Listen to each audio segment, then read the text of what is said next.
तो इस वीडियो में हम in precise way cut to cut आपको ये पता चल जाएगा कि जो हमारा लास्ट टाइम जो एनवीएस टीजीटी का एग्ज़ाम हुआ था मैथ्स का, उसमें किस किस टॉपिक से क्वेश्चंस आए हुए थे। तो अगर आप इस वीडियो को पूरा वॉच करते हो, ठीक है, तो आपको एक आइडिया हो जाएगा कि आपके लिए कौन कौन से टॉपिक्स जो हैं वो इम्पॉर्टेंट हैं, कौन सा क्वेश्चन कौन से टॉपिक में से पूछा गया है।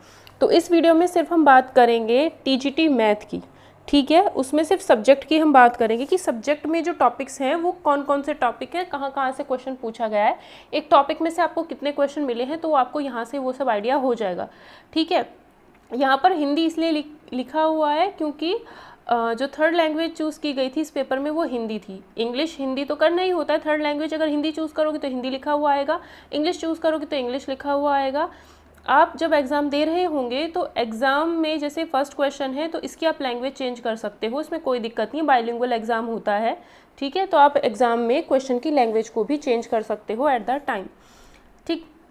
अब देखो मैं यहाँ पर सिर्फ सब्जेक्ट की बात करने वाली हूँ, बाकी रीजनिंग, हिंदी, इंग्लिश आने वाली वीडियोस में हम इनकी बात करेंगे, पर्टिकुलर अलग अलग वीडियो आएगी, ठीक है। और बहुत सारी वीडियोस मैंने एनवीएस टीजीटी एग्ज़ाम से रिलेटेड बना रखी हैं, तो आप जा कर के NVS TGT exam playlist check कीजिए, वहाँ पर आपके सारे डाउट्स धीरे धीरे क्लियर हो जाएंगे। आपको जो भी प्रॉब्लम है आप जा कर के वहाँ पर वीडियो देखिए, ठीक है। तो हम बात करते हैं इसमें सब्जेक्ट के बारे में। तो आप देख सकते हो यहाँ पर जो पहला क्वेश्चन है वो रेंज से रिलेटेड पूछा गया है। रेंज से रिलेटेड पूछा गया है, दैट मीन्स इसके लिए आपको सेट थ्योरी पता होना चाहिए और फंक्शन क्या होता है, रिलेशन फंक्शंस, वो सारी चीज़ें आपको पता होना चाहिए, डोमेन को डोमेन वो सब आपको पता होना चाहिए। तो ये क्वेश्चन है 11th प्लस 12th लेवल का, ठीक है। दूसरा क्वेश्चन अगर हम देखें तो ये इंटीग्रेशन का क्वेश्चन है, ये भी 11th प्लस 12th लेवल का है। आप अपने हिसाब से अकॉर्डिंगली टॉपिक्स लिख सकते हो, ठीक है, जो जो टॉपिक्स आपको पूछे जा रहे हैं। तो पहला टॉपिक आपका रिलेशन फंक्शन का है, दूसरा टॉपिक आपका इंटीग्रेशन का है, जो 11th प्लस 12th लेवल के हैं, ठीक है। ये 11th लेवल का, ये 12th लेवल का हो गया। अगर हम इस क्वेश्चन की बात करें, ये पेपर ऑलरेडी टेलीग्राम चैनल पर शेयर किया गया है, तो आप टेलीग्राम चैनल ज्वाइन करके इस पेपर को ले सकते हो वहाँ से, ठीक है, डाउनलोड कर सकते हो। तो ये है ज्योमेट्री का क्वेश्चन, ये है डायरेक्ट कॉमन टेंजेंट पर बेस्ड। तो ये आपको एनसीईआरटीज़ में नहीं मिलेगा, थोड़ी सी साइड बुक्स अगर आप देखोगे वहाँ पर आपको मिल जाएगा। 10th लेवल का क्वेश्चन है, ये भी ज्योमेट्री का 10th लेवल का क्वेश्चन है, ईजी क्वेश्चन है। अगर हम इस क्वेश्चन को देखें तो ये जो क्वेश्चन है इसमें हम कुछ नहीं कह सकते कहाँ से है कहाँ नहीं, बट इसको हम बिना कुछ ज़्यादा पढ़े कर सकते हैं। सिर्फ एक ही वैल्यू 1 पुट करके हम इसकी मिनिमम वैल्यू निकाल सकते हैं। तो ये इजी क्वेश्चन है, इसमें ऐसा कुछ नहीं कि इसके लिए आपको बैकग्राउंड होना ज़रूरी है, कुछ ऐसा इसमें कुछ भी नहीं है, ठीक है। तो अब हम देखते हैं नेक्स्ट क्वेश्चन। इस पेपर का सॉल्यूशन भी आपको चैनल पर प्लेलिस्ट में जा करके मिल जाएगा, अगर आप वहाँ पर देखोगे तो, ठीक है। थोड़ा है वो, थोड़ा मैं और प्रोवाइड कर दूँगी धीरे धीरे। ये है रैंडम वेरिएबल से रिलेटेड क्वेश्चन जो आपको प्रोबेबिलिटी में मिलेगा, ठीक। दूसरा ये भी आपको जो क्वेश्चन है वो पॉइजन रैंडम वेरिएबल, ये भी आपको प्रोबेबिलिटी में मिलेगा। थोड़ी सी अप लेवल की जो प्रोबेबिलिटी है वहाँ पर आपको ये मिलेंगे। साइड बुक्स वगैरह में अगर आप देखोगे तो वहाँ पर आपको ये मिल जाएगा, अदरवाइज आप इन टॉपिक्स को इंटरनेट से सर्च करके भी पढ़ सकते हो। पॉइजन रैंडम वेरिएबल, इसकी आपको नॉलेज होनी चाहिए, ये भी उसी से रिलेटेड क्वेश्चन है और ये भी उसी से रिलेटेड क्वेश्चन है। तो 2 क्वेश्चन हो गए हमारे पॉइजन रैंडम वेरिएबल से, ठीक है, 2 क्वेश्चन हो गए, ठीक है। उसके बाद हम देखते हैं यहाँ पर ABC, ये वाला जो क्वेश्चन है ABC की वैल्यू आप कुछ भी रख करके अपनी मर्जी से यहाँ पर सेटिस्फाई करा सकते हो, बट वो रियल नंबर ही होने चाहिए। तो ये जो क्वेश्चन है आप बिना पढ़े भी कर सकते हो, इनइक्वालिटी का क्वेश्चन है। वैसे ये वाला क्वेश्चन जो है ये सीरीज से रिलेटेड है, तो सीरीज में सिर्फ हमारे पास अर्थमेटिक प्रोग्रेशन ही सिलेबस में है, तो उससे रिलेटेड ये क्वेश्चन है, ईजी क्वेश्चन है, ठीक है। इसकी हमें मैक्सिमम वैल्यू बतानी है, तो ये क्वेश्चन हमने करना है, ठीक है। तो यहाँ पर हमें एक तो सीरीज से रिलेटेड क्वेश्चन मिल गया और एक आपको इनइक्वालिटी से रिलेटेड क्वेश्चन मिल गया, ठीक। ये 10th लेवल का क्वेश्चन है जिसमें जीरोज ऑफ क्वाड्रेटिक पॉलिनोमियल वो हमें बताने हैं, ठीक है। तो एक क्वेश्चन ये हमारा 10th लेवल का हो गया जो कि क्वाड्रेटिक इक्वेशन से है, ठीक है। दूसरा अगर हम क्वेश्चन देखें, ये ट्रिग्नोमेट्री से रिलेटेड क्वेश्चन है जो 10th लेवल का है। फिर से एक और क्वेश्चन हमारा ट्रिग्नोमेट्री का मिला, जो एक क्वेश्चन ट्रिग्नोमेट्री का जो 10th लेवल का, फिर से एक और। तो आप देख सकते हो 10th लेवल के कितने क्वेश्चन है, ठीक है। फिर ये वाला क्वेश्चन जो है ये सेक्टर से रिलेटेड है, सर्कल, ये भी आपको अगर आप 10th क्लास की एनसीईआरटी पढ़ रखा होगा तो इस क्वेश्चन को बहुत आराम से कर पाओगे, ठीक है। तो ये भी क्वेश्चन जो है हमारा 10th लेवल का है, जो हमारे पास सर्कल टॉपिक से मिलेगा, सर्कल में कौन सा टॉपिक, एरिया वाला जो टॉपिक होता है, सर्कल में सेगमेंट्स होते हैं, सेक्टर्स होते हैं, तो वहाँ से टॉपिक आपको मिल जाएगा, ठीक है, एनसीईआरटी वगैरह में। फिर है foot of the perpendicular from the origin to the straight line, इसमें हमें फुट ऑफ द परपेंडिकुलर निकालना है, ये हमारा कोऑर्डिनेट ज्योमेट्री से रिलेटेड टॉपिक है, तो एक क्वेश्चन हमारा हो गया यहाँ पर कोऑर्डिनेट ज्योमेट्री का, ठीक है। एट द एंड में आपको इन शॉर्ट सारे टॉपिक्स भी बता दूंगी कि कौन कौन से टॉपिक से कितने कितने क्वेश्चन आए हुए हैं। पहले हम पेपर डिस्कस कर लेते हैं एक बार। नेक्स्ट 14th क्वेश्चन जो है टर्मिनेटिंग डेसिमल्स, मतलब ये रियल नंबर से रिलेटेड है। अगर आप 9th क्लास की या फिर 10th क्लास का जो फर्स्ट चैप्टर होता है 9th या 10th में है ये, ठीक है, तो अगर आप इसे पढ़ते हो तो ये क्वेश्चन वहीं से हो जाएगा। इसमें बस टर्मिनेटिंग के लिए ये होता है कि जो डिनोमिनेटर में हो उसमें 2 और 5 की पावर्स ही होनी चाहिए, इसके अलावा किसी और की पावर है तो नहीं बनता काम, ठीक है। तो सिर्फ सेकंड ऑप्शन है जिसमें 2 और 5 की पावर्स हैं, सिर्फ 2 और सिर्फ 5 की पावर होनी चाहिए, या तो 2 हो या 5 हो या 2 into 5 इनकी ही पावर हो तो टर्मिनेटिंग होता है। तो यही ऑप्शन ऐसा है, बी ही ऑप्शन ऐसा है, ठीक है। तो टर्मिनेटिंग डेसिमल हमारा रियल नंबर से हो गया जो कि क्लास 9th और 10th से। फिर मॉड एंड मीडियन, ठीक है, मॉड एंड मीडियन हमारा स्टैटिस्टिक्स से रिलेटेड टॉपिक है ये, तो स्टैटिस्टिक्स भी हमारा काफ़ी इंपॉर्टेंट है, तो एक क्वेश्चन हमारा स्टैटिस्टिक्स से हो गया, ठीक है। फिर ये हो गया हमारा मैट्रिक्स से रिलेटेड, ये है हमारा बीएससी लेवल का क्वेश्चन, ठीक है। तो ये है हमारा बीएससी लेवल का क्वेश्चन, जो कि बीएससी लेवल में अगर हम बात करें तो मैट्रिक्स टॉपिक हमारा काफ़ी इंपॉर्टेंट हो जाता है, एक क्वेश्चन वहाँ से हो गया। ये वाला टॉपिक फिर से हमारा रिमाइंडर थ्योरम पर बेस्ड है, पॉलिनोमियल रिमाइंडर थ्योरम, ये हमारा क्लास 10th का क्वेश्चन हो गया। तो इस क्लास 10th के क्वेश्चन में अगर हम देखें तो एक ही हमें मिला है, क्या क्वेश्चन है हमारा, पॉलिनोमियल से रिलेटेड। पॉलिनोमियल वाला टॉपिक में मैंने ये फैक्टर थ्योरम, रिमाइंडर थ्योरम, ऐसी चीज़ें मैंने ऑलरेडी चैनल पर करा रखी है, अगर आप थोड़ा सा सर्च करोगे तो आपको मिल जाएगा, ठीक है। नेक्स्ट उसके बाद ये वाला क्वेश्चन, ये भी हमारा स्टैटिस्टिक्स से रिलेटेड है, तो स्टैटिस्टिक्स से अब तक 2 क्वेश्चन हो चुके हैं, एक मॉड और मीन वाला था और एक ये डाटा दे रखा है उसके अकॉर्डिंग है, ठीक है। नेक्स्ट क्वेश्चन ये भी हमारा, अगर आप 9th और 10th का फर्स्ट चैप्टर पढ़ोगे तो उसमें आपको डिवीजन एल्गोरिथम मिलेगी, तो ये भी वहीं से है। तो रियल नंबर में से हमारे पास 2 टॉपिक हैं, एक तो टर्मिनेटिंग वाला और दूसरा है हमारा यहाँ पर डिवीजन एल्गोरिथम, ठीक है, डिवीजन एल्गोरिथम। तो 2 क्वेश्चन हमें यहाँ से मिल चुके हैं। अगला क्वेश्चन जो है variable takes discrete value then the median, ये भी हमारा मॉड मीडियन वाला क्वेश्चन है, तो इसे तो हम थोड़ा अपनी नॉलेज से भी क्वेश्चन को कर सकते हैं। मॉड मीडियन वाला जो क्वेश्चन है ये भी हमारा किससे है, स्टैटिस्टिक्स से, तो स्टैटिस्टिक्स से अब तक हमारे 3 क्वेश्चन हो चुके हैं, ठीक है।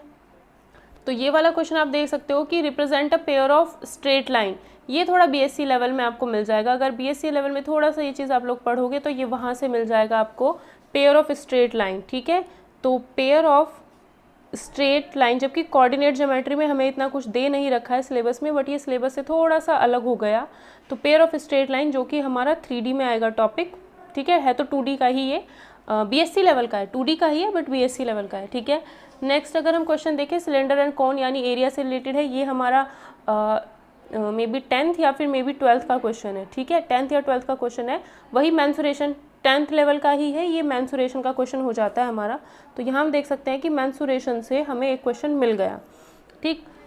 और फिर पॉलिनोमियल से एक और रिमाइंडर थ्योरम पर ही बेस्ड क्वेश्चन आ जाता है, तो 2 क्वेश्चन हमें पॉलिनोमियल से मिल गए। पॉलिनोमियल में सबसे ज़्यादा इंपॉर्टेंट टॉपिक आपका रिमाइंडर थ्योरम, फैक्टर थ्योरम ही है, जीरोस निकालने, जीरो सेटिस्फाई करते हैं नहीं करते, तो वो वहीं से है। फिर ये टॉपिक नंबर सिस्टम से रिलेटेड है, जो रियल नंबर अगर आप पढ़ते हो, ये थोड़ा सा कंप्यूटर के साइड का हो गया कि बेस 10 वाला है तो इस नंबर को बेस 10 वाले में कैसे एक्सप्रेस करोगे, ठीक है। तो ये क्वेश्चन हमारा थोड़ा रियल नंबर से रिलेटेड है, अगर कंप्यूटर वाले जो पढ़ते होंगे तो उसमें ये चीज़ क्वेश्चन किए जाते हैं, ठीक है। तो ये क्वेश्चन थोड़ा वहाँ से रिलेटेड है, जो कि कंप्यूटर, अगर आप कंप्यूटर सब्जेक्ट में भी इस चीज़ को पढ़ा गया है, मैथ्स में भी इस चीज़ को पढ़ा गया है, नंबर सिस्टम, ठीक है। ये है हमारा नंबर सिस्टम से रिलेटेड। नंबर सिस्टम अपने आप में काफ़ी बहुत बड़ा टॉपिक है, तो उससे हम ये नहीं कह सकते हैं कि एग्जाम में कौन सा क्वेश्चन पूछा जाए। इन्होंने यहाँ पर ये वाला चेंज करने वाला क्वेश्चन पूछ रखा है, बेस 5 से बेस 10 में चेंज करना है, ठीक है। तो उसके ऊपर हम कुछ नहीं कह सकते, क्योंकि नंबर सिस्टम बहुत ही ज़्यादा वाइड टॉपिक है, तो उसमें आपसे कुछ भी पूछा जा सकता है। क्वेश्चन नंबर 25 भी नंबर सिस्टम से ही रिलेटेड टॉपिक है, ठीक है। तो यहाँ पर हमारे पास नंबर सिस्टम से रिलेटेड, नंबर सिस्टम में ही आपका रियल नंबर आ जाएगा वैसे तो, ठीक है। तो ये भी हमारा नंबर सिस्टम से ही रिलेटेड टॉपिक हो गया, क्वेश्चन हो गया। उसके बाद ये फिर से स्टैटिस्टिक्स का क्वेश्चन हो गया हमारे पास, तो अब तक स्टैटिस्टिक्स के क्वेश्चन हमारे पास 4 आ चुके हैं। फिर ये हमारे पास जो क्वेश्चन है लीनियर स्पान, लीनियर स्पान होता है आपका लीनियर अलजेब्रा में। तो बीएससी में आपको एक और टॉपिक मिल गया है लीनियर अलजेब्रा, लीनियर अलजेब्रा से एक क्वेश्चन यहाँ पर मिल गया आपको, ठीक है। फिर आता है radius of the base of right circular cone, ये फिर से हमारा मेंसुरेशन का टॉपिक हो जाता है। तो मेंसुरेशन से एक क्वेश्चन हमें और मिल गया है, ठीक है, मेंसुरेशन से एक क्वेश्चन और मिल गया। नेक्स्ट क्वेश्चन देखते हैं, ये हमारा 9th और 10th की ज्योमेट्री से रिलेटेड क्वेश्चन है। अच्छा क्वेश्चन है, ज्योमेट्री के क्वेश्चन करने में थोड़ी बहुत किसी किसी को प्रॉब्लम आ सकती है, तो ये हमारा हो गया ज्योमेट्री का क्वेश्चन, ठीक है। तो ज्योमेट्री के 3 क्वेश्चन अब तक हमने देखे हैं। ये फिर हमारा linear pair of linear equation, ये है पेयर ऑफ लीनियर इक्वेशन। इसमें सिर्फ 3-4 टॉपिक्स है, कंसिस्टेंट इनकंसिस्टेंट के अंदर 3 टॉपिक्स आते हैं, यूनिक सॉल्यूशन, इनफाइनाइट सॉल्यूशन और लाइंस पैरेलल, मतलब नो सॉल्यूशन, ठीक है, यूनिक, इनफाइनाइट, नो सॉल्यूशन। तो उसी के ऊपर बेस्ड ये क्वेश्चन है, ऑलरेडी ये हम अपने बैच में कंप्लीट कर चुके हैं ये वाला टॉपिक, ठीक है। और अर्थमेटिक प्रोग्रेशन वो वाला टॉपिक, तो वो दोनों ऑलरेडी बैच में कंप्लीट हो चुके हैं। ट्रिग्नोमेट्रिक कोऑर्डिनेट ज्योमेट्री भी अवेलेबल उन्हें करा दिया गया है, ठीक है। तो ये हो गया हमारा किससे related, geometry pair of linear equation, जो कि हमें दे रखा है। पेयर ऑफ लीनियर इक्वेशन हमारा 10th लेवल का, ये 10th लेवल का है, तो ये आपको 10th की बुक्स में मिल जाएगा। एक question pair of linear equation से मिल गया, ये फिर दूसरा question pair of linear equation से ही है, तो इन्हीं चीज़ पर बेस्ड एग्जाम में क्वेश्चन पूछा जाता है। तो ये हमारा सेकंड क्वेश्चन हो गया।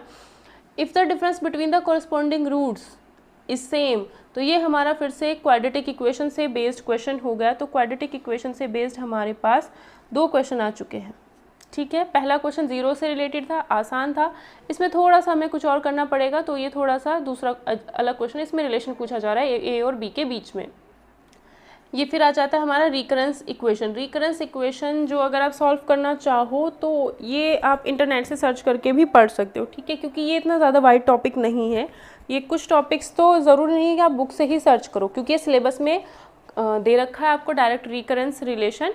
तो अगर आप उसको थोड़ा सा इंटरनेट से सर्च करके भी पढ़ोगे तो आपका काम वहाँ से बन जाएगा, ठीक है, क्योंकि सब कुछ के लिए आपको बुक्स की ज़रूरत नहीं है, हर चीज़ के लिए बुक की ज़रूरत नहीं है। तो ये हमारा रिकरेंस इक्वेशन जो है ये हमारा अलग टॉपिक हो गया एक, जो कि हम इंटरनेट से सर्च करके भी पढ़ सकते हैं, ठीक है, ज़रूरी नहीं हर चीज़ के लिए बुक की ज़रूरत ही पड़े।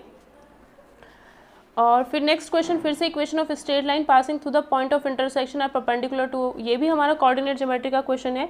तो हमने देखा अभी तक हमारे पास कोऑर्डिनेट ज्योमेट्री के 2 क्वेश्चंस आ चुके हैं, ठीक। नेक्स्ट फिर ये एपी का क्वेश्चन हमारे पास आ चुका है, ठीक है, ये इस टाइप के क्वेश्चन मैंने कराए हैं, ठीक है। तो ये हमारे पास आ गया है एपी का क्वेश्चन। तो 35th क्वेश्चन जो है वो हमारा अर्थमेटिक प्रोग्रेशन से रिलेटेड क्वेश्चन आ चुका है।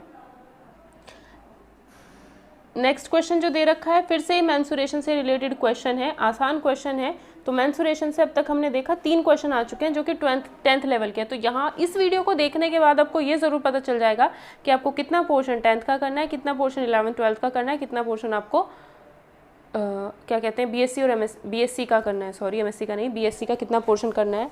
और सिलेबस वाली एक अलग से वीडियो बना रखी है, उसे प्लीज़ आप लोग ज़रूर देख लेना। एनवीएस टीजीटी एग्जाम प्लेलिस्ट में अगर आप देखोगे तो सिलेबस वाली एक वीडियो है, उसे अगर आप देखोगे तो आपको पता चल जाएगा कि क्या आपको पढ़ना है, और एक ये वीडियो, ठीक है।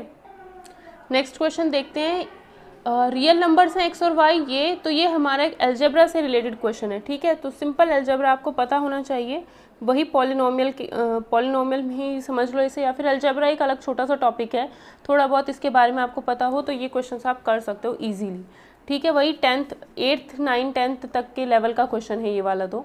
और फिर से यहाँ पर कोऑर्डिनेट ज्योमेट्री का एक और क्वेश्चन आ जाता है, क्वेश्चन नंबर 38, जो कि हमारा कोऑर्डिनेट ज्योमेट्री। 3 क्वेश्चन हो चुके हैं कोऑर्डिनेट ज्योमेट्री से, ठीक है। फिर हमारे पास रेंज से रिलेटेड ये क्वेश्चन आ जाता है, ठीक है। तो ये क्वेश्चन जो है हमारे पास रेंज से रिलेटेड आ गया, यानी relation function theory set theory जो कुछ भी है, तो रेंज से रिलेटेड अभी हमारे पास 2 क्वेश्चन आ चुके हैं, ठीक है। रेंज से रिलेटेड 2 क्वेश्चन जो कि 11th 12th में आपको मिलते हैं, तो वो आपका अच्छा होना चाहिए। ये क्वेश्चन अगर आप पेयर ऑफ लीनियर इक्वेशन आपने अच्छे से पढ़ा हुआ हो तो इस क्वेश्चन को आपको थोड़ा सा दिमाग यूज़ करना पड़ेगा अपना, मतलब ये question pair of linear equation का ही है, एक इक्वेशन ये है, एक इक्वेशन ये है, बट यहाँ पर ये कंडीशन दे रखी है जिसमें इनफाइनाइट सॉल्यूशन होते हैं, ठीक है। तो इसमें थोड़ा सा अपना दिमाग यूज़ करके ही हम इसके बारे में बता पाएंगे। आपको एग्जैक्ट तो कहीं ये मिलेगा नहीं, but pair of linear equation का ही ये क्वेश्चन है। ये वाला क्वेश्चन अगेन फिर से ज्योमेट्री का क्वेश्चन आ जाता है हमारे पास। तो ज्योमेट्री के अब तक हमारे पास 4 क्वेश्चंस हो चुके हैं, ठीक है, फिर से ये हमारे पास लीनियर अलजेब्रा का क्वेश्चन आ जाता है। तो लीनियर अलजेब्रा के हम देख सकते हैं अभी तक हमारे पास 2 क्वेश्चन आए हैं। ठीक है, फिर से हमारे पास ये आ जाता है एपी का क्वेश्चन, और ये क्वेश्चन ऑलरेडी मैं बैच में कराया है। इससे पहले वाला भी क्वेश्चन मैंने एपी का बैच में कराया है, उसमें डी पूछा गया था, लेकिन क्वेश्चन में कहा गया था उसमें A-D बताओ। तो एपी के हमारे पास 3 क्वेश्चन आ चुके हैं। ठीक है, और ये आ गया हमारा बाइनोमियल एक्सपेंशन, और उसमें क्या कहते हैं, सिलेबस में बाइनोमियल एक्सपेंशन आई थिंक है नहीं, लेकिन बाइनोमियल एक्सपेंशन क्लास 11th की बुक में आपको मिल जाएगा। तो अगर आप उसे पढ़ोगे तो वहाँ से ये अच्छे से कवर हो जाएगा। ठीक है, क्लास 11th में आपको बाइनोमियल थ्योरम मिलेगा। तो क्लास 11th में आपको बाइनोमियल थ्योरम मिलेगा, वहाँ से आप बाइनोमियल एक्सपेंशन पढ़ सकते हो। एक क्वेश्चन इसका यहाँ पर आपको मिल चुका है। ठीक है, नेक्स्ट क्वेश्चन देखते हो। ये भी ट्रिग्नोमेट्री से रिलेटेड क्वेश्चन है, अप लेवल का क्वेश्चन है। ट्रिग्नोमेट्री अच्छी दे रखी थी उन्होंने। ये भी थोड़ा सा ट्रिग्नोमेट्री का, ये भी थोड़ा सा क्या, ये ट्रिग्नोमेट्री का ही हाइट एंड डिस्टेंस का क्वेश्चन है। फिर हम देखते हैं यहाँ पर ये भी ट्रिग्नोमेट्री का ही क्वेश्चन है, और 3 क्वेश्चन हमें लगातार ट्रिग्नोमेट्री के मिले हैं। और फिर ये हमारा फिर से कोऑर्डिनेट ज्योमेट्री का ही क्वेश्चन आ चुका है। तो कोऑर्डिनेट ज्योमेट्री के अब तक के हमारे पास 4 क्वेश्चन हो चुके हैं, और 4 ही क्वेश्चन टोटल हमारे पास ट्रिग्नोमेट्री के हो चुके हैं। फिर से क्वेश्चन पॉलिनोमियल से रिलेटेड आ चुका है। पॉलिनोमियल 10th लेवल का है, 3 क्वेश्चन। ट्रिग्नोमेट्री भी 10th लेवल का होता है, 4 क्वेश्चन वहाँ से मिले हैं। ठीक है, फिर से हमारे पास स्टैटिस्टिक्स से रिलेटेड क्वेश्चन आ चुका है। तो स्टैटिस्टिक्स आपको 10th 11th 12th में आपको मिल जाएगी, तो वहाँ से आप इसे पढ़ सकते हो अच्छे से। ठीक है, मोड, मीडियन, तो वहाँ से आपका स्टैटिस्टिक्स अच्छे से कवर हो जाएगा। फिर से आप देखो यहाँ पर आपको क्या दिया गया है, फिर से हमें एपी का क्वेश्चन पूछ लिया गया है। तो एपी एक सबसे आसान टॉपिक है, और एपी से अब तक 4 क्वेश्चन हमसे पूछ लिए गए हैं। 4 क्वेश्चन एपी से आ चुके हैं। मेरे बैच में एक्चुअली ये चल रहा है, मैं ये सोच रही हूँ कि 1 महीने में सिलेबस ख़त्म कर दूँ, क्योंकि देखो मैं आपको थोड़ा सा डिटेल बता देती हूँ उसकी, क्योंकि मुझे यहाँ पर क्वेश्चन देख देख के लग रहा है कि अगर आप सच में तैयारी करना चाहते हो तो बैच ज्वाइन करो। आपकी मर्ज़ी है, आप करो ना करो, ठीक है, लेकिन उसमें ये कराने की सोच रही हूँ कि 20 डेज़ जैसे कि मेरे पास हैं, तो मैं सोच रही हूँ कि उसमें बैच में किसी तरीके से सिलेबस ख़त्म हो जाए। ठीक है, फिर मैं क्या कराऊंगी इसमें, प्रैक्टिस क्वेश्चन। जैसे एपी के 4 क्वेश्चंस हमें मिले, एपी मैंने पूरा पढ़ा दिया है, और उसमें से जो क्वेश्चन यहाँ पर एग्जाम में आ रखे हैं वो सारे क्वेश्चन मेरे कराए हुए में से ही हैं। ठीक है, तो हम देख सकते हैं कि 4 क्वेश्चन है, तो मैं अपने हिसाब से कैसे कैसे क्वेश्चंस एग्जाम में आ सकते हैं उसके लिए अलग से प्रैक्टिस कराऊंगी उसी बैच के अंदर। ठीक है, उसके लिए अलग से प्रैक्टिस कराऊंगी। तो अगर आप सच में चाहते हो कि आपका सिलेक्शन हो तो आप बैच ज्वाइन ज़रूर करो। अगर आप सेल्फ स्टडी कर सकते हो तो आपको यहाँ पर चैनल पे हेल्प मिलती रहेगी, जो मेरे से पॉसिबल होगा मैं कराती रहूँगी। ठीक है, तो यही बात कहनी है कि तैयारी अच्छे से करो, चाहे सेल्फ करो चाहे बैच लो, जो आपका मन करे वो करो, बट तैयारी अच्छे से करो, क्योंकि पेपर इतना टफ नहीं है। ठीक है, बस चीज़ें क्लियर होनी चाहिए, कॉन्सेप्ट्स क्लियर होने चाहिए। ठीक है, यही है बस। अब ये वाला क्वेश्चन देखो, क्वाड्रेटिक इक्वेशन से एक और क्वेश्चन आ चुका है। तो क्वाड्रेटिक इक्वेशन से अब तक हमारे पास 3 क्वेश्चन हो चुके हैं। तो 10th लेवल के बहुत क्वेश्चन है। फिर ये पूछ रखा है ये कौन सा ट्राइंगल है, ये भी 10th लेवल का क्वेश्चन है। तो ट्राइंगल से रिलेटेड, ट्राइंगल के टाइप्स से रिलेटेड ये क्वेश्चन हमें मिल गया है एक, जो कि ज्योमेट्री के अंदर आ गया। तो अब तक हमने देखा ज्योमेट्री के हमारे पास 5 क्वेश्चंस हो चुके हैं, जो कि सर्कल से भी थे, ट्राइंगल से भी थे। देखो, एक तो सर्कल हो गया आपका, ठीक है, दूसरा आपका ट्राइंगल हो गया। ठीक है, तो ये हमने अभी देखे हैं। फिर ये क्वेश्चन अलजेब्रा का है। ठीक है, तो ये इसमें बताना है which of the following is rational number, इसमें से कौन सा रैशनल नंबर होगा। तो ये हमारा रियल नंबर के अंदर आ जाएगा। तो रियल नंबर में अब हमारे पास 3 क्वेश्चन हो चुके हैं। फिर limit and continuity, limit and continuity का कोई उसमें दे नहीं रखा है सिलेबस में, तो पता नहीं है या नहीं है, मेरे को ध्यान नहीं है सिलेबस में। ठीक है, तो ये लिमिट एंड कंटिन्यूटी का क्वेश्चन है। क्लास 11th या 12th में आपको लिमिट के क्वेश्चंस मिल जाएंगे, 11th में। ठीक है, तो लिमिट के जो मुझे ध्यान नहीं है कि सिलेबस में लिमिट है या नहीं है, क्योंकि उसमें डिटेल सिलेबस जो है ना, तो उस वजह से मैं नहीं कह पा रही हूँ कि लिमिट है या नहीं है। लिमिट का क्वेश्चन आपको क्लास 11th में मिल जाएगा, तो लिमिट ज़रूर पढ़ लेना। फिर से एक और क्वेश्चन आपको पॉलिनोमियल का मिल गया। तो पॉलिनोमियल के अब तक के हमारे पास 4 क्वेश्चंस हो चुके हैं। तो 10th लेवल के बहुत क्वेश्चंस है, बहुत ज़्यादा। नेक्स्ट क्वेश्चन फिर से स्टैंडर्ड डेविएशन। आई थिंक ये क्वेश्चन आपको 12th क्लास में मिल जाएगा। ठीक है, तो 12th क्लास की NCERTs पढ़ो या फिर साइड बुक्स पढ़ो, वहाँ से आपको स्टैंडर्ड डेविएशन आपको मिल जाएगा। वहाँ पर स्टैटिस्टिक्स में ही आप देखोगे तो वहाँ पर ही आपको क्वेश्चन मिल जाएगा। स्टैटिस्टिक्स से 6 क्वेश्चन आ चुके हैं अब तक। फिर से ये एक sum of the square root of the, वही क्वाड्रेटिक इक्वेशन से रिलेटेड क्वेश्चन आ चुका है। तो क्वाड्रेटिक इक्वेशन हमारे लिए बहुत ज़्यादा इंपॉर्टेंट क्वेश्चन है। क्वाड्रेटिक इक्वेशन एक ऐसा टॉपिक है जो है बहुत ईजी, लेकिन उसके ऊपर हम चाहे क्वेश्चन बहुत हार्ड भी बना सकते हैं। ऐसा है, तो वहाँ पर हमें इजी नहीं मिलेगा। क्वाड्रेटिक इक्वेशन जो टॉपिक्स इजी हैं उन पर हार्ड क्वेश्चन बनाए गए थे पहले के जो पेपर में, ठीक है। अब देखो, मतलब क्वाड्रेटिक इक्वेशन आसान सा टॉपिक है, लेकिन उसके ऊपर क्वेश्चन थोड़ा सा टफ लेवल का बना रखा है। जैसे इसने कह दिया एज्यूम द लीस्ट वैल्यू, तो इंसान सोचेगा उसे बैठ के, है ना।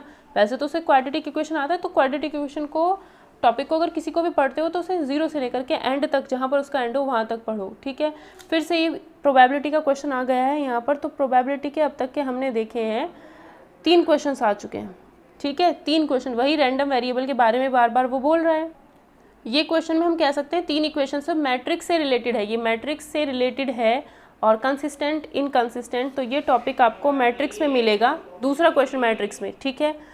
और ये हमारा ट्रिग्नोमेट्री से रिलेटेड है, ये तो डायरेक्ट याद रहता है, इसकी वैल्यू 2 ही होती है। तो ट्रिग्नोमेट्री से हम कह सकते हैं 5 क्वेश्चन हमें मिल चुके हैं, ठीक है।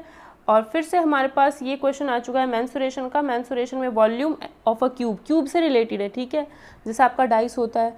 तो ये वाला जो क्वेश्चन है हमें मेंसुरेशन में मिला है। तो मेंसुरेशन से अब तक के हमारे पास 4 क्वेश्चंस हो चुके हैं। फिर से बाइनोमियल एक्सपेंशन से रिलेटेड क्वेश्चन आ चुका है। तो बाइनोमियल एक्सपेंशन ध्यान रखना इंपॉर्टेंट है। लिमिट और binomial expansion I think syllabus में है या नहीं, एक बार सिलेबस में चेक कर लेना खुद ही, क्योंकि सिलेबस मैंने ऑलरेडी टेलीग्राम चैनल पर शेयर किया हुआ है, ये पेपर भी वहाँ पर शेयर कर रखा है, तो उसे ज्वाइन कर लेना, लिंक डिस्क्रिप्शन में मिल जाएगा। तो लिमिट और बाइनोमियल एक्सपेंशन एक मतलब 1 नंबर का लिमिट का क्वेश्चन हो गया, 2 नंबर का बाइनोमियल एक्सपेंशन का क्वेश्चन हो गया। तो ये मतलब एक आधी चीज़ वो ऐसी ज़रूर डालेंगे, जिसने वाइड रेंज में पढ़ रखा होगा, बहुत कुछ पढ़ रखा है, वो आराम से करेगा। लेकिन जिसने सिर्फ सिलेबस कवर किया होगा तो वो उन चीज़ों को छोड़ेगा, तो वही चीज़ आगे लेके जाएगी। जिनको ये एक्स्ट्रा चीज़ें आती होंगी वही चीज़ उनको आगे लेके जाएगी सबसे, ठीक है। फिर से एक कोऑर्डिनेट ज्योमेट्री का क्वेश्चन आ चुका है। तो 5 क्वेश्चन कोऑर्डिनेट ज्योमेट्री के आ चुके हैं। फिर ये फ्रस्टम का क्वेश्चन है। फ्रस्टम मतलब ये आपको मिलेगा एरिया एंड वॉल्यूम, जो आपको क्लास 10th का जो क्वेश्चन है, साइड बुक्स अगर आप देखोगे तो वहाँ पर आपको ये क्वेश्चन मिल जाएगा। तो एरिया एंड वॉल्यूम यानी मेंसुरेशन का ये क्वेश्चन, तो 5 क्वेश्चन आपके मेंसुरेशन के भी हो चुके हैं। ये सारे डिस्कस करूँगी मैं, अभी जितने क्वेश्चन लिखे जा रहे हैं वो मैं साइड में नोट कर रही हूँ, ठीक है। अगर आप नोट करना चाहो तो कर सकते हो, नहीं करना चाहो तो मत करो। लास्ट में मैं सारा डिक्टेट कर दूँगी किस किस टॉपिक में से कितने कितने क्वेश्चन आए थे, ठीक है। फिर हम देखते हैं करेक्टरिस्टिक रूट्स, ये हमारा किससे रिलेटेड क्वेश्चन है, ये भी हमारा क्या कहते हैं मैट्रिक्स से रिलेटेड क्वेश्चन है। तो तीसरा क्वेश्चन हमें मिल चुका है मैट्रिक्स से रिलेटेड। फिर से हमारे पास ये क्वाड्रेटिक इक्वेशन, फिर से क्या कहा है यहाँ पर, ये चीज़ दे दी, लॉग में फंसा दिया, लीस्ट वैल्यू ऑफ ए।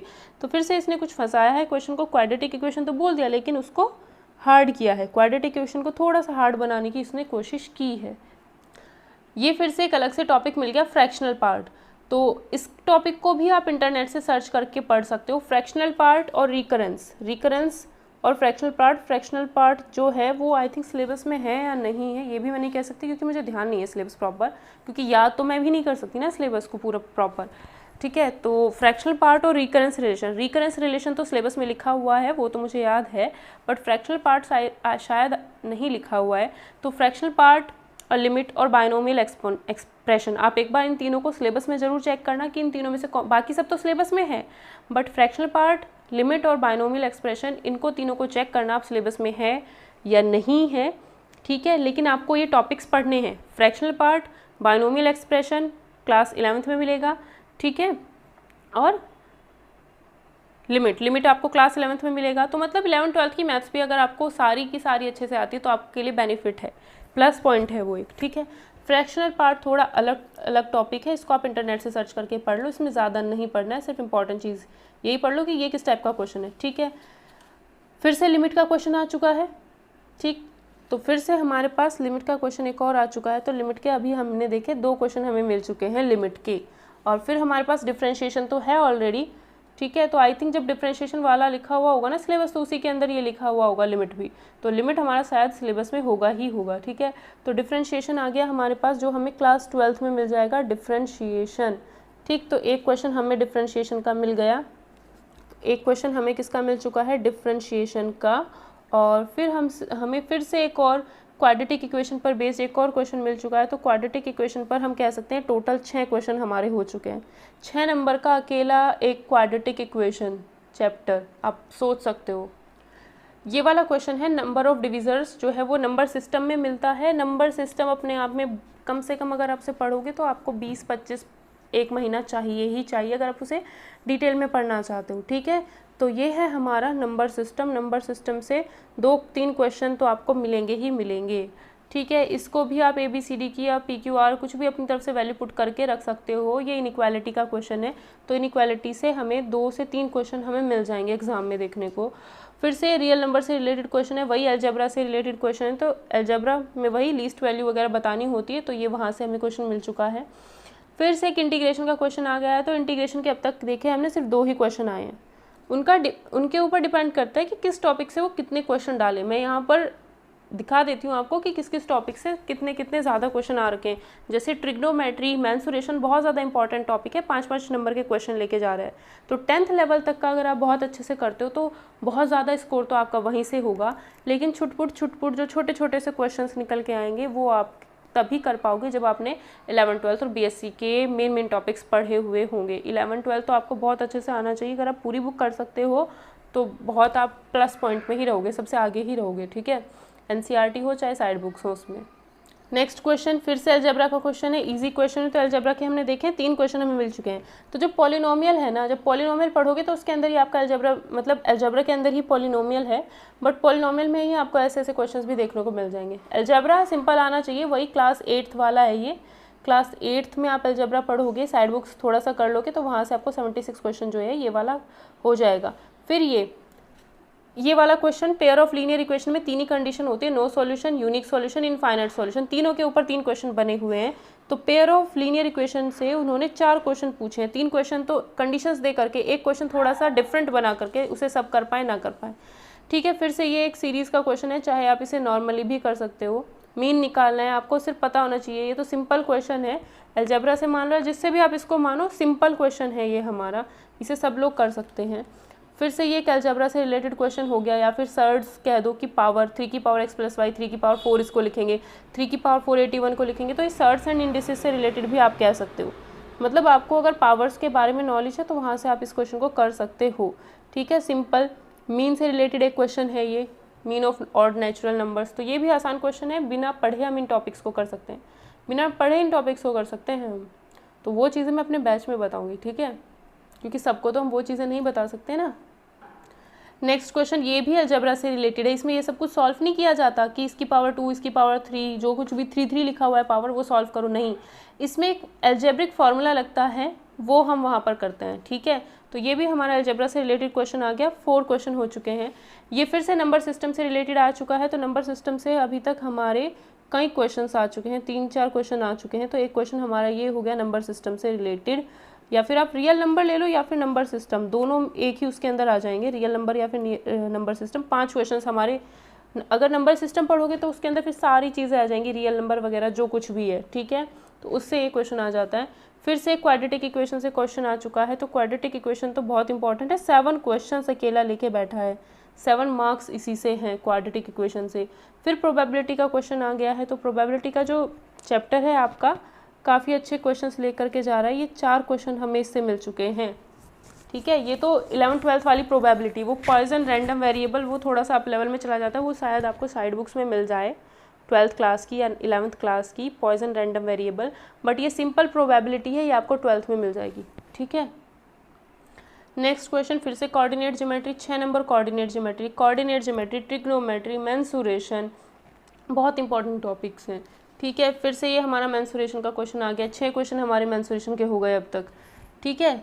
ये तो बल्कि क्या कहते हैं, उसमें आ जाएगा आपका जो आप 10th तक का जो सिलेबस होता है, एरिया वगैरह निकालने का, सर्कल वगैरह का, उससे है। तो 2 क्वेश्चन हमारे यहाँ पर हो चुके हैं। टोटल 5 क्वेश्चन मेंसुरेशन के हैं। ये 2D से रिलेटेड मेंसुरेशन है, ठीक है, 2D से रिलेटेड मेंसुरेशन। ये आ जाता है हमारा कॉन्ग्रुएंस, जो कि नंबर थ्योरी में आएगा, या तो एब्स्ट्रैक्ट अलजेब्रा में बीच में आपको कहीं मिल जाएगा, जो BSc में आपने बुक्स पढ़ी होंगी उसमें आपको कॉन्ग्रुएंस मिलेगा, इस टाइप के क्वेश्चन। या फिर आप नंबर थ्योरी पढ़ोगे, नंबर सिस्टम तो अलग हो गया थोड़ा सा, नंबर बात तो एक ही है, कह भी सकते हैं एक, लेकिन नंबर सिस्टम में टॉपिक्स थोड़े अलग अलग से हैं। और ये मतलब जो हमारे सिलेबस में उसमें सिर्फ नंबर थ्योरी लिखा हुआ है, नंबर थ्योरी के अंदर ही वो सारे टॉपिक्स दे रखे हैं जो जो सिलेबस में पूछे गए हैं, ठीक है। बट जो हमारे पास चीज़ें हैं, मतलब जिस तरीके से मैंने पढ़ी हैं, तो ये टॉपिक स्पेशली आपका एब्स्ट्रैक्ट अलजेब्रा में यूज़ होता है। तो कॉन्ग्रुएंस आप वहाँ से पढ़ सकते हो, या फिर नंबर थ्योरी में ही आप इसे काउंट करते हो तो 3-4 क्वेश्चंस आपको नंबर थ्योरी और नंबर सिस्टम में जो है ये सिलेबस, मतलब जो सिलेबस हमें नंबर थ्योरी का दे रखा है सिलेबस में, जो टॉपिक हमें नंबर थ्योरी के सिलेबस में दे रखा है, 3-4 क्वेश्चन आपके वहाँ से बन जाएंगे। ये वहीं से है कॉन्ग्रुएंस। ठीक है, ये भी हमारा सिंपल सा क्वेश्चन है, रैशनलाइजेशन करके हम इसे सॉल्व करते हैं, थोड़ा सा देखना पड़ता है क्या इसमें है, तो ये भी हम अपने दिमाग से यूज़ करके कर सकते हैं। फिर से एक और कोऑर्डिनेट ज्योमेट्री का क्वेश्चन, तो क्वेश्चन हो चुके हैं 7 कोऑर्डिनेट ज्योमेट्री से। इजी सा क्वेश्चन है, डिस्टेंस ही निकालनी है। ठीक है, बस इसमें यहाँ पे फंसाएगा कोई +4 कोई +-4, इसी आंसर में गड़बड़ कर सकता है। ये इंटीग्रेशन की प्रॉपर्टी से रिलेटेड क्वेश्चन है। 3 क्वेश्चन आए अब तक इंटीग्रेशन से, 2 क्वेश्चन सॉल्व करने वाले, एक ही क्वेश्चन सॉल्व करने वाला था, दूसरा वाला आपको डायरेक्ट प्रॉपर्टी पता होनी चाहिए थी, तीसरा ये भी प्रॉपर्टी ही है। ठीक है, फिर से एक और क्वाड्रेटिक इक्वेशन का 90 क्वेश्चन आ चुका है। तो क्वाड्रेटिक इक्वेशन अकेला 8 नंबर ले चुका है। ठीक है, और अगर आइगन वैल्यूज़ की हम बात करें तो मैट्रिक्स से रिलेटेड क्वेश्चन है आइगन वैल्यूज़ का, और ये आपको बीएससी वाले उसमें मिलेगा। तो 4 क्वेश्चन आपके इसमें से हो गए, 4 इसके हो गए, 2 हो गए आपके लीनियर अलजेब्रा के, तो 6 क्वेश्चन हो गए आपके बीएससी लेवल के। ठीक है, नेक्स्ट क्वेश्चन फिर से कोऑर्डिनेट ज्योमेट्री, मतलब कोऑर्डिनेट ज्योमेट्री 8 नंबर ले चुकी है अब तक, मतलब 8 नंबर 100 में से कोऑर्डिनेट ज्योमेट्री का, है ना। फिर से एरिया ऑफ ट्रायंगल निकालना है, तो ये आपका कोऑर्डिनेट ज्योमेट्री में भी मिल जाएगा, और सिंपल आप इसे कई मेथड इस क्वेश्चन को करने के। तो ये हमारा फिर से 9वां क्वेश्चन हो गया कोऑर्डिनेट ज्योमेट्री का ही। एपी अर्थमेटिक प्रोग्रेशन, इस टाइप के क्वेश्चन सब करा रखे हैं मैंने एपी के। तो ये क्वेश्चन हमारा एपी का, जो 5 क्वेश्चन हो चुके हैं हमारे एपी से अब तक के, 5 क्वेश्चन एपी से, और ये तो ईजी ही क्वेश्चन है। ठीक है, लीनियरली इंडिपेंडेंट वाला लीनियर अलजेब्रा, तो लीनियर अलजेब्रा का एक क्वेश्चन और हो गया। बीएससी लेवल के आपके 7 क्वेश्चन हो चुके हैं। अगर आप कॉन्ग्रुएंस को एब्स्ट्रैक्ट अलजेब्रा में पढ़ते हो तो वहाँ से फिर आप कह सकते हो कि 8 क्वेश्चन हो। अदरवाइज आप नंबर थ्योरी में उसे पढ़ लो। नंबर थ्योरी में कुछ टॉपिक्स तो आपके 12th लेवल तक हैं, कुछ टॉपिक्स बीएससी लेवल के हैं, है ना। ये यूक्लिड्स पोस्टुलेट है। ठीक है, ये आपका ज्योमेट्री से रिलेटेड क्वेश्चन है। ठीक है, तो ज्योमेट्री से आपके टोटल नंबर ऑफ क्वेश्चंस हो चुके हैं 5। ठीक है, जिसमें से ये वाला थ्योरेटिकल क्वेश्चन है। थ्योरेटिकल चीज़ भी वो पूछते हैं, मतलब आपको बेसिक नॉलेज भी होनी चाहिए जो वो पूछेंगे। ठीक है, फिर से एक और ज्योमेट्री का क्वेश्चन हो गया, तो ये हो गए 6 क्वेश्चन ज्योमेट्री के, और फिर से एक और क्वाड्रेटिक इक्वेशन का क्वेश्चन हो गया। तो क्वाड्रेटिक इक्वेशन के आपके क्वेश्चन हो चुके हैं 9 क्वेश्चन आपके क्वाड्रेटिक इक्वेशन के हो चुके हैं। फिर से हमारा ये जो क्वेश्चन है ये किसका है, कोऑर्डिनेट ज्योमेट्री का। ठीक है, तो कोऑर्डिनेट ज्योमेट्री आपकी वही 10th लेवल तक की आने वाली है, 11th नहीं है, 10th लेवल तक की ही कोऑर्डिनेट ज्योमेट्री आपके 10 नंबर लेके दे रही है आपको प्रीवियस ईयर में। 100 में से 10 क्वेश्चन कोऑर्डिनेट ज्योमेट्री के। ये फिर से एपी का क्वेश्चन आ गया, एपी के क्वेश्चन हो गए आपके टोटल 6। ठीक है, तो अब हम डिस्कस कर लेते हैं कि कितने टॉपिक्स मैंने नोट किए हैं और कितने टॉपिक में से, कौन से टॉपिक में से कितने क्वेश्चंस हमें यहाँ पर मिले हैं। ठीक है, तो इतना तो हमें आइडिया यहाँ से हो गया कि पेपर टफ नहीं है, 10th लेवल तक ज़्यादा आएगा, 11th 12th कितना आएगा, और बीएससी 7-8 नंबर का आ रखा है, वो भी लीनियर अलजेब्रा और मैट्रिक्स, यही सिलेबस में दे रखे हैं, लीनियर अलजेब्रा और मैट्रिक्स। ठीक है, इससे अलावा और कुछ दिया ही नहीं है बीएससी का कोई भी टॉपिक सिलेबस में, तो हमें उतना ही पढ़ना है। तो आप देख सकते हो यहाँ पर सबसे पहले रेंज वगैरह 2 क्वेश्चन रेंज से। ठीक है, लीनियर अलजेब्रा मैट्रिक्स, यही 2 बीएससी के टॉपिक हैं। मैट्रिक्स ऑलरेडी चैनल पर पूरा पढ़ा रखा है मैंने, तो 7-8 नंबर के दोनों हो जाएंगे। ठीक है, ये 2 + 1 3, 4 नंबर का ये है, 3 नंबर का इसका एक क्वेश्चन, 3 नंबर के इसके क्वेश्चन है, और एक आपका एब्स्ट्रैक्ट अलजेब्रा में अगर आपने कॉन्ग्रुएंस पढ़ा हो तो चाहे आप उसे वहाँ पे नोट कर लो, बीएससी का हो गया, या फिर नंबर थ्योरी जो बीएससी में हम पढ़ते हैं, मतलब वो बीएससी लेवल का ही क्वेश्चन है नंबर थ्योरी। उन्होंने क्या किया है, जो हमारा नंबर थ्योरी सिलेबस है उसमें आपका डिविजिबिलिटी भी आता है, और उसमें अप लेवल के टॉपिक्स भी आते हैं, जैसे कॉन्ग्रुएंस हो गया जो कि हम 12th तक नहीं पढ़ते हैं। ठीक है, तो डिविजिबिलिटी हो गया लो लेवल का। तो नंबर थ्योरी में से आपको 4-5 क्वेश्चन, 4 क्वेश्चन मिनिमम एग्जाम में देखने को पिछली बार ही मिले हैं, जो उन्होंने सिलेबस दे रखा है उसके अकॉर्डिंग। ठीक है, नंबर थ्योरी में ही आपका नंबर सिस्टम जो कंप्यूटर कह रही हूँ मैं, उसमें यही होता है कि बेस 10 से बेस 5 में कन्वर्ट करना, या 5 से 10 में कन्वर्ट करना था, तो वो वाला था वहाँ पर। पेयर ऑफ लीनियर इक्वेशन छोटा सा टॉपिक है, कंसिस्टेंसी ही आपको वहाँ पर पता होनी चाहिए। 4 नंबर के क्वेश्चन उसी से ही उन्होंने बना रखे हैं, 3 ईजी थे, एक थोड़ा सा अप लेवल। अलजेब्रा के क्वेश्चंस आपको सॉल्व करने आने चाहिए। अलजेब्रा आपको क्लास 8th में बहुत अच्छे से मिलेगा, वहाँ से आपको इसके करना है। बाइनोमियल एक्सप्रेशन 11th क्लास में मिल जाएगा ये क्वेश्चन, 2 क्वेश्चन इससे मिले हुए हैं। ठीक है, तो 11th क्लास में 2 क्वेश्चन इससे हैं। प्रोबेबिलिटी का क्लास 12th का एक क्वेश्चन है, 11th और 12th दोनों की प्रोबेबिलिटी पढ़ो, वहाँ से आपको क्वेश्चन देखने को मिल सकता है पेपर में। प्रोबेबिलिटी तो फिक्स है, मिलेगी ही मिलेगी देखने को, प्रोबेबिलिटी तो कन्फर्म है, हर पेपर में आती है प्रोबेबिलिटी, ठीक है। फ्रैक्शनल पार्ट अलग टॉपिक हो गया, इंटरनेट से सर्च करके थोड़ा सा पढ़ लो, यही एक ऐसा टॉपिक है जिसे आप इंटरनेट से सर्च करके पढ़ सकते हो, ठीक है। पर्टिकुलर बुक मैं इस टॉपिक के लिए नहीं कह सकती हूँ फिलहाल। और क्या कहते हैं, differentiation class 11th class 12th में डिफ्रेंशिएशन है। रिकरेंस रिलेशन ये भी अलग टॉपिक है, इसे चाहे इंटरनेट से सर्च करके पढ़ लो, मेरे पास तो एक डिस्क्रीट मैथमेटिक्स करके बुक है, मैं उससे इसको कर सकती हूँ, ठीक है। तो ये आप सर्च करके पढ़ लो, एक ये टॉपिक एक ही टॉपिक, इनमें ज़्यादा नहीं पढ़ना है आपको। इसमें डिफरेंशियल इक्वेशन की तरह इसमें क्वेश्चन होता है कुछ कुछ, तो इसे और इसे सिर्फ सॉल्व करके पढ़ना है आपको, थोड़ी सी इसकी नॉलेज होनी चाहिए, वहाँ पर आपका इसका क्वेश्चन हो जाएगा, ठीक है। तो यहाँ पर आप देख सकते हो रिकरेंस रिलेशन फ्रैक्शनल, ये इंटरनेट से थोड़ा सा सर्च करके पढ़ लो, ज़्यादा नहीं, ठीक है। नोट्स बना लो अपने अगर आप सेल्फ स्टडी कर रहे हो। और डिफरेंशिएशन 11th-12th क्लास में आपको मिल जाएगा। प्रोबेबिलिटी 11th-12th की पढ़ लो, ठीक है। ये तो सबसे इंपॉर्टेंट टॉपिक है। पेयर ऑफ स्ट्रेट लाइन, तो जो एग्ज़ाम में क्वेश्चन पूछा गया था वो थोड़ा सा अप लेवल का था, ठीक है, मतलब इजी लेवल नहीं था, वो थोड़ा सा अप लेवल का क्वेश्चन था, बीएससी लेवल का वो क्वेश्चन उन्होंने डाल रखा था। या फिर आपको कोनिक सेक्शन में वो क्वेश्चन मिल जाएगा, ठीक है। हाँ, बीएससी ना बोल करके कोनिक सेक्शन एक पार्ट है, उसमें आपको पेयर ऑफ स्ट्रेट लाइन मिल जाएगा, तो वो क्वेश्चन वहाँ से रिलेट करता है, ठीक है। लीनियर अलजेब्रा ये बीएससी का टॉपिक है, लीनियर अलजेब्रा और मैट्रिक्स 7 नंबर का, ठीक। और नंबर सिस्टम 4-5 नंबर का पहले आ रखा है, 4 मार्क्स ज़्यादा से ज़्यादा, जिसमें आपका कुछ कुछ क्वेश्चन जो मैंने बता दी वहाँ पर क्वेश्चन उस टाइप से। पेयर ऑफ लीनियर इक्वेशन छोटा सा टॉपिक है, सबसे आसान टॉपिक है, 4 मार्क्स के क्वेश्चन इसमें से आए। अलजेब्रा 4 मार्क्स का आ रखा है। बाइनोमियल एक्सपेंशन 2 मार्क्स का 11th क्लास में मिलेगा। अलजेब्रा 8th क्लास में होता है ज़्यादातर, वहाँ से आपको इसके क्वेश्चन मिलेंगे। सर्कल के ऊपर जो क्वेश्चन होते हैं, मतलब ज्योमेट्री तो आपको फुल पढ़नी है, जितनी भी ज्योमेट्री है वो आपको कंप्लीट ही पढ़नी है, ठीक है। लिमिट क्लास 11th में 2 मार्क्स का क्वेश्चन। मेंसुरेशन 5 मार्क्स का क्वेश्चन है। तो मेंसुरेशन में हम ऐसा, एक तो है 2D मेंसुरेशन, एक है 3D मेंसुरेशन। 2D मेंसुरेशन में 3 मार्क्स का क्वेश्चन आपको मिला है, 2 से 3 मार्क्स, ठीक है, जैसे सर्कल और ट्राइंगल से रिलेटेड। और बाकी जो है एरिया वॉल्यूम जो 3D में है वो आपको 5 मार्क्स के क्वेश्चंस मिले हैं। रिलेशन फंक्शन ये वही था रेंज वाला, ठीक है, जो 11th-12th का बेसिक पार्ट होता है। रेंज मतलब सेट थ्योरी, रिलेशन फंक्शन, उससे रिलेटेड टॉपिक है ये, रेंज वहीं से आप कवर कर लोगे। इंटीग्रेशन के 3 क्वेश्चन है, इजी इसी से क्वेश्चन है इंटीग्रेशन के। ज्योमेट्री 6 मार्क्स की आ रखी है। पॉइजन रैंडम ये वही प्रोबेबिलिटी में आपको मिल जाएगा, ठीक है। पॉइजन रैंडम वेरिएबल ये आपको प्रोबेबिलिटी में 3 क्वेश्चन मिले हुए हैं। सीरीज सबसे आसान चैप्टर है, 10th और 11th क्लास में मिलेगा। और 10th और 11th क्लास में साइड बुक से अगर आप इसे करते हो तो 6 मार्क्स के क्वेश्चन इसमें मिले हैं और सारे के सारे एग्जाम में आए हुए हैं। और ये पूरा टॉपिक मैंने पूरा प्रॉपर करा रखा है। मेरे बैच का ये है कि अगर आप सिर्फ नोट्स भी पढ़ते हो, मतलब अगर आप प्रैक्टिस भी नहीं करते हो अलग से, क्योंकि मैं प्रैक्टिस खुद करा देती हूँ क्लास में, ठीक है। मेरे बैच में ऐसा नहीं है कि आपको प्रैक्टिस खुद से ज़्यादा करनी पड़ेगी, आप करो ना करो वो आपके ऊपर डिपेंड करता है, लेकिन मैं क्लास में ही इतनी प्रैक्टिस करा दूँगी आपको, कराती हूँ। 2-2 घंटे की क्लासेस होती हैं, तो उससे मतलब आपका वहीं से कवर हो जाती हैं चीज़ें, ठीक है। तो एपी के नोट्स ही जो है मेरे वो काफ़ी हैं अपने आप में। इनइक्वालिटी चैप्टर हो गया आपका, 11th क्लास में मिलेगा, बहुत अच्छे से पढ़ना है। इसमें से कुछ चीज़ें तो हम बिना पढ़े भी कर सकते हैं। इनइक्वालिटी के जो क्वेश्चन आ रखे हैं एग्जाम में, बिना पढ़े भी वो हो सकते हैं। ट्राइंगल से रिलेटेड क्वेश्चन आ रखा है एक, ठीक है। ट्राइंगल वही 9th-10th की ज्योमेट्री से रिलेटेड क्वेश्चन, ट्राइंगल, सर्कल, वो सब वहाँ पर।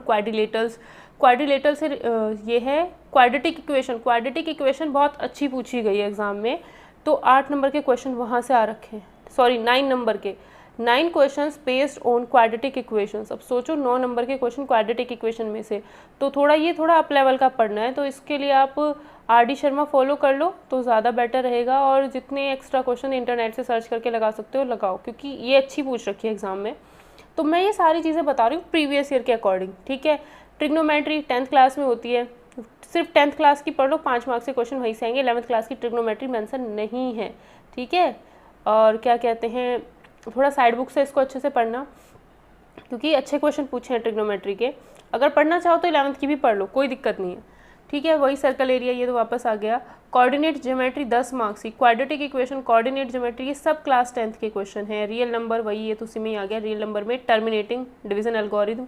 और फिर हमारा आ जाता है स्टैटिस्टिक्स, आ गया आपका 6 नंबर का स्टैटिस्टिक्स। पोलिनोमियल 4 नंबर का, पोलिनोमियल क्लास 9 तक का पढ़ लो बहुत अच्छे से। तो ये सारी चीज़ें जो थी मैंने यहाँ पर आपको बता दी हैं, बीएससी के तो 2 ही टॉपिक्स हैं, बीएससी को कुछ ज़्यादा नहीं पढ़ना है, ठीक है।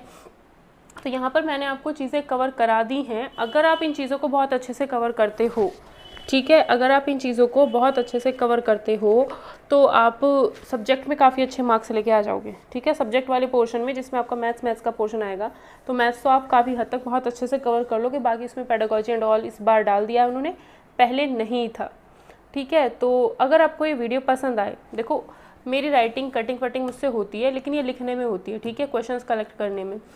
तो जो चीज़ें मेन है वो मैं आपको यहाँ पर सारी बताऊँगी। सेल्फ स्टडी कर रहे हो तो चैनल पर वीडियोस फॉलो करते रहो, आपको सब कुछ पता चलता रहेगा धीरे धीरे, ठीक है। तो इतना कर लो, अच्छे से आपका एग्ज़ाम क्लियर हो जाएगा, ठीक है। और अगर आप सेल्फ स्टडी नहीं कर पा रहे हो तो मेरा बैच परचेज़ कर लो, वहाँ से आपको सारी चीज़ें कवर हो जाएंगी। या किसी और टीचर का बैच परचेज़ करो जो आपको अच्छा लगता हो, ठीक है, वो आपके ऊपर डिपेंड करता है। बट मैं तो ओरिएंटेड ही पढ़ाऊँगी कि पेपर में जो एग्ज़ाम में आने वाला है उसी हिसाब से, ठीक है। तो ये था हमारा पूरा का पूरा एनालिसिस जो प्रीवियस ईयर पेपर का था, ठीक। इतना करोगे तो बहुत अच्छे से कवर हो जाएगा। ये टॉपिक कॉनिक सेक्शन में मिलता है क्लास 11th में, ठीक है। वीडियो पसंद आए तो प्लीज़ शेयर लाइक ज़रूर करना और कमेंट सेक्शन में भी बताना आपको वीडियोस कैसे लगते हैं इस चैनल पे।